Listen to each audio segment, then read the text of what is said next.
Hey, welcome to Stillness in the Storms, your podcast to help you through the most difficult times in life, as well as brush off those awkward moments, so you can live your life with inner peace and a calmness that no one can take away from you. I'm Steven Webb, your host, and thank you for joining me today. On this podcast, we're going to talk about what the podcast is about. What does it mean to have a foundation of stillness? And who am I, your host? So we can get to know each other a little better.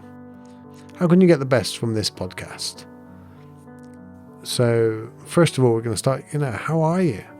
How are you doing? And thank you for joining me. And one of the most precious things we have is time.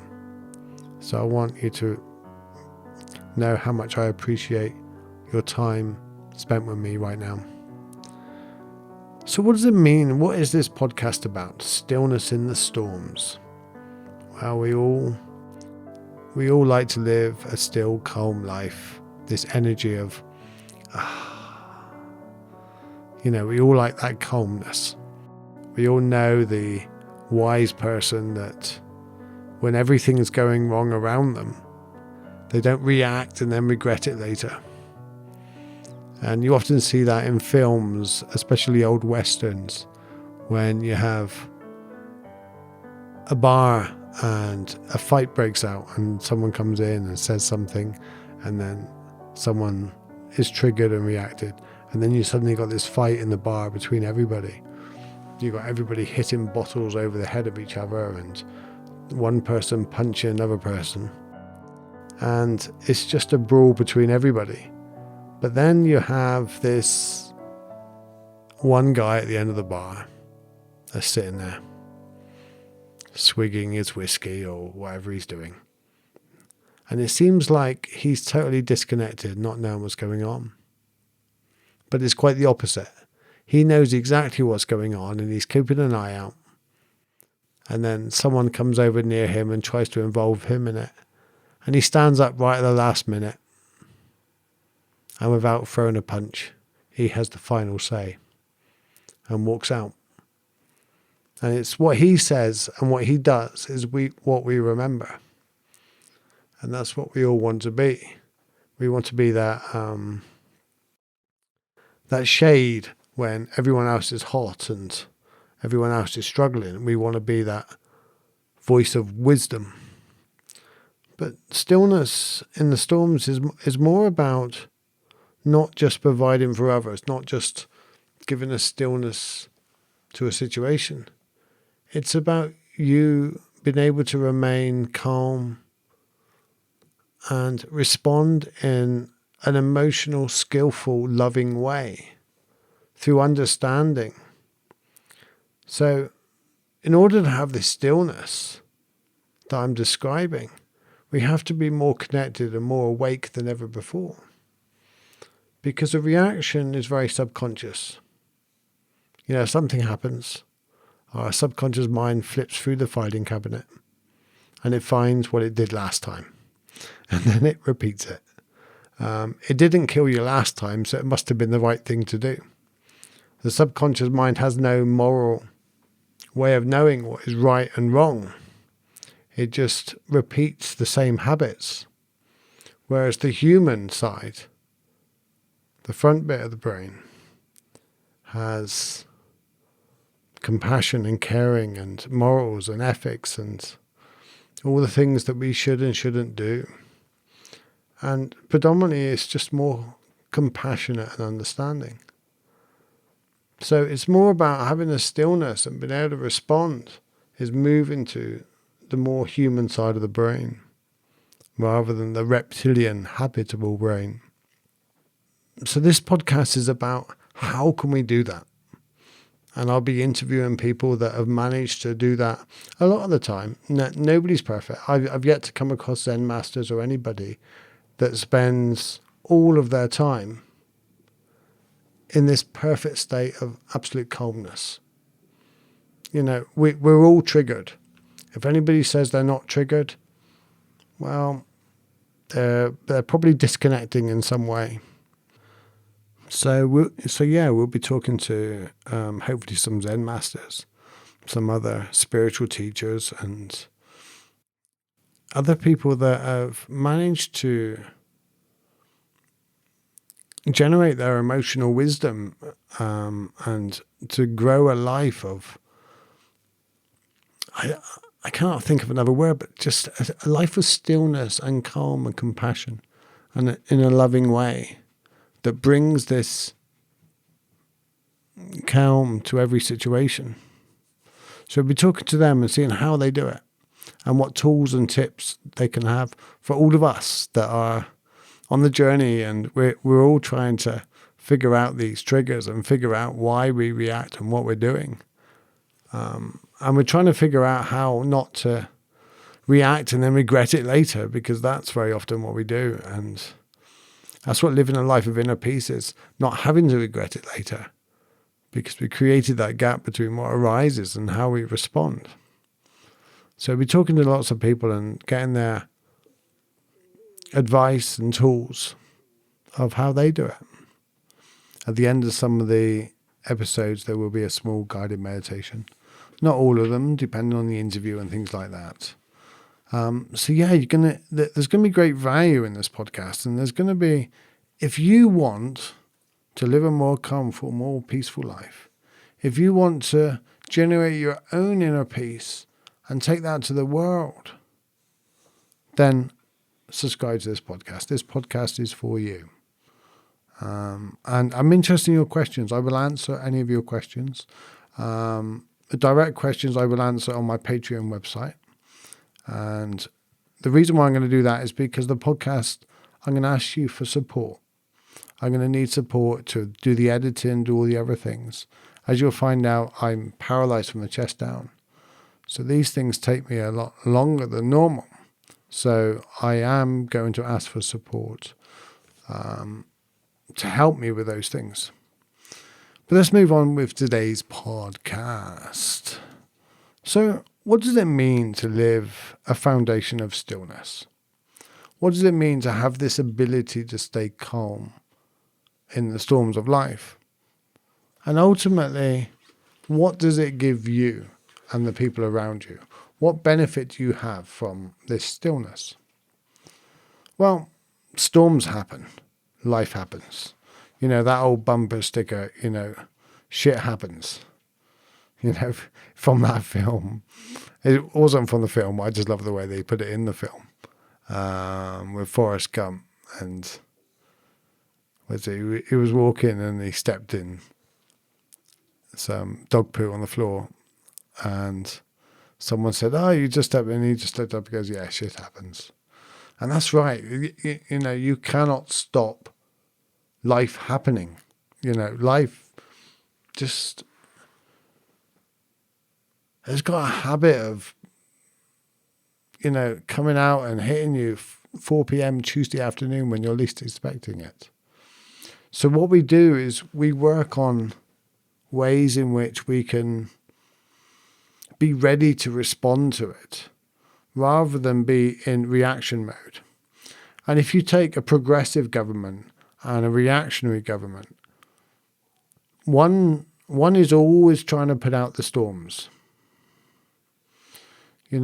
One's always trying to run around and sort out the leaks afterwards, sort out the controversy, the things that are said and all that. That's a reactionary government. Another government is very proactive. Well, what's going to happen over the next 10 years? How can we help to prevent it? And how can we mitigate most of these circumstances? And another example is very much like the fire brigade. They have two roles. They have the role of putting out the fires when they're burning, and they have the role of going around and trying to put as much in place as possible to prevent the fires. The idea is to have a balance between the two, and living with a foundation of stillness means that you're aware that fires can happen and you're ready for them, but you're also doing as much as you possibly can in order to prevent them from happening. Because you're not going to stop them, but you can reduce them. And when they come along, you can reduce the effects of them by not reacting. So when we respond, we very much don't regret it later. We don't fall out with family. We don't say things that we should not have said. We do not get personal. We do not take it personally. We just allow these things to happen and we stop fighting it. Very often a situation arises and we fight it. So, we just don't want it. I don't like this situation. I don't want to be part of this situation. How can I stop this situation? Well, very often the situation is already here and it's arisen. So this is what living with this stillness means. It means that this has happened. How do I get through it in the best possible way for myself? In the most skillful way for myself and everybody else around me? How can I not put more fuel on this fire? And I think that's what it comes down to more than anything else, is a life of stillness is not putting more fuel on the fire. You imagine how many times do you go to a family barbecue or Christmas lunch and you all sit around the table and politics comes up, or that family member that you don't overly get on with because they always push your buttons. And it's like, I can't stand them. They always push the wrong buttons and they know how to trigger me. They know how to do these things. Well, that's on you. It's not on them. They might know what buttons to press, but you're the one that's reacting to those buttons pressed. Someone can press that button and nothing. And they press the button again, nothing. Nothing. Nothing. In the end, they'll give up pressing the button, right? So whose fault is it when they keep pressing this button and you keep reacting? Yeah, I'm sorry to say it, it's your fault. If I keep being triggered, which very often for many, many years, me and my sister, oh my God, she used to trigger me. And she still triggers me now. The triggering doesn't go away. She still presses those buttons. And knowingly or unknowingly, I don't know. That's not my concern. That's her karma. But I know that I don't have to react when she presses those buttons. The triggering still happens, but I have awareness of it. And I try my best not to. I'm aware of her triggering me. So therefore, with this awareness, I can almost preempt it. There's a really good poem by the Persian poet, 14th century Persian poet. His short name is Hafiz, and I cannot pronounce his long name. So, let your intelligence begin to rule. Whenever you sit with others using this sane idea, leave all your cocked guns in the field, far from us. One of those damn things might go off. Let your intelligence begin to rule. Whenever you sit with others, using this sane idea, leave your cocked guns in the field, far from us. One of those damn things might go off. What he's talking about here is he's talking about our triggers. He's talking about, if you're going into negotiation with someone that you really aren't fond of, you have a really bleak opinion and belief of them. You don't agree with what they're doing, but you have to go in and negotiate some kind of deal. Leave your opinions and beliefs, leave your ignorance behind, and go in there in a way that you can bring some kind of productive, progressive calmness and stillness in the situation. Because we very often go in there with what Hafiz says is with our cocked guns, ready to fire. We go in there angry. We go in there with an agenda. And although it'd be very difficult to not to have any kind of agenda, we have to go in there with a sense of calmness and stillness and understanding and compassion. And this is what we do when we go to barbecues or when we go to Christmas lunch with family. When they start talking politics or when they start thinking, allow them to be right. Allow them to have their say. Be triggered by it, but don't do anything with the trigger. It's like anger's fine. Violence is not. That's what it means to live a foundation of stillness. Don't think anybody that sat there still, don't think anybody that is really calm and still, that they're simply not aware, or they're disconnecting, or they're zoning out. They're very often quite the opposite to that. They've been triggered. They're just as angry. They just got just as much of these things going on inside of them as you have or anybody else. But they're learning to control that fear, those triggers, those experiences in life. And we'll dig deeper into this on the second podcast about triggers and what they are and where they come from and what we can do about some of these things. But I want to move on to who am I? Who am I to be sat here talking to you on this podcast? And it'll give you a sense of why I do this podcast and why I do what I do, why I'm an inner peace mentor. I've had lots of experiences in life. I've been bankrupt. I've attempted suicide. It's one of those things that I'm really happy I failed at. It's over nearly, I'm trying to work out now for my age. Coming up 30 years ago now. So I've had 30 years more life because I failed at that. At the age of 18, I broke my neck. I dived into a swimming pool and ended up severely paralysed. And you can hear more about my story on StevenWebb.com. And my story will grow as the podcast grows, and I will share more and more experiences from my life. But that wasn't the big thing that pushed me over the edge of my life. It wasn't the thing that, spent most of my life teetering on between having a great life and feeling really quite depressed. There was times when I really just did not want to carry on, and times when my life was absolutely amazing. That's life. It is a fluctuation. It's a balance. But at 40, I hit rock bottom, and that was the thing that did push me over the edge. I found myself single. I found myself broke. My chair had broken down. I was sat in the door of a supermarket, and my tire had burst. And this is a 40-year-old grown man bawling his eyes out, not knowing where to go. I had no money on my credit cards. They were full. My finances were an absolute disaster. My life, I felt, was a complete disaster.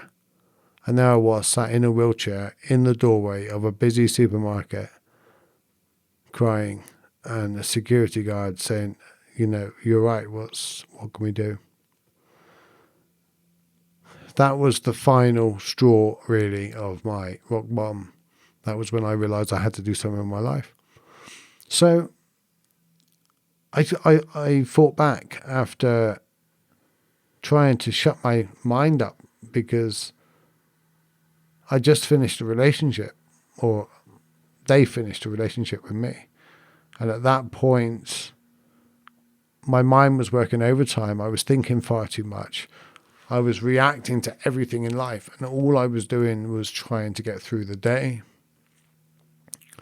If I got through the day at that point, it was a success, but it wasn't really, because I didn't look at it as a success. I looked at my life as it sucked. I was very much, if there was a question in my mind, it was, how are you going to kick me today, life? So I was really feeling depressed all the time. I was drinking alcohol to go sleep. I was drinking more and more of it. And not only that, it was starting to be embarrassing asking the carers to put more and more alcohol into the glass just to be able to go sleep. Of course, my sleep wasn't working. I was waking up 2 hours later and all that. It was just... So I started reading, and I started seeing everywhere about meditation, about stillness and inner peace and all that. And I was like, what? I need to sort the world out. Once this world's sorted out, I'll be all right. Once I get rid of the assholes in my life, once I get rid of the people that are not treating me with respect, once I get rid of all these people that are tagging along and dragging me down, You see, I was in the blame game, and I was blaming everybody for everything. You know, if it wasn't the government, it was my dog. If it wasn't my dog, it was my neighbor. If it wasn't my neighbor, it was my finances, or it was the president, or, you know, it was everybody was out with a big conspiracy to get me. The only person that wasn't to blame was me. And then I realized that it was stemming from inside of me. So there's a lot more to my story in regards to, you know, I did find a solution.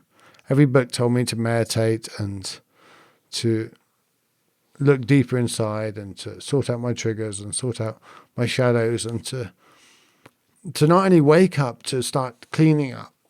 Of course, I did not believe any of that because simply put, I couldn't stop thinking. So meditation wasn't for me. I was a thinker. But it wasn't until I read it again and again and again that at some point I said, fuck it, I better give it a go. I got no choice now. So yeah, I gave meditation a go. It was what I thought was a complete disaster for a long time. And I found teachers to help me, guide me. And I realized meditation wasn't about sitting there and not thinking. You know, that's sleep. That's deep sleep. While you're awake, even in meditation, there is focus and thought and concentration. But we'll talk about that more because it's a big part of stillness. We'll talk about that over the coming weeks, and I want to wrap today's podcast up, and I want to tell you how to get the best out of the podcast. First of all, subscribe and leave an honest review. Let me know. Head over to connectwithsteven.com. That's why I'm pointing over there. If you're on my Patreon website, you can see videos of these podcasts, not only just my audio. You see the outtakes. And also I'll answer your questions directly. Whatever you're struggling with regarding inner peace, head over to connectwithsteven.com and all the information's there. And that's my podcast, Stillness in the Storms of Life. Let's get to a place in life where we're not buffered around by anybody else, where we generate the stillness inside of us that we can bring the best compassionate understanding and love to any given situation. You know, but most of all, thank you. Your time is the most valuable thing you have. It's the one thing that you cannot get more of. It's the one thing that seems to disappear more the older we get. So I really appreciate you being here on this podcast with me here today. Thank you. Take care. Love deeply. Be still. And above all, do what's right for you. Namaste.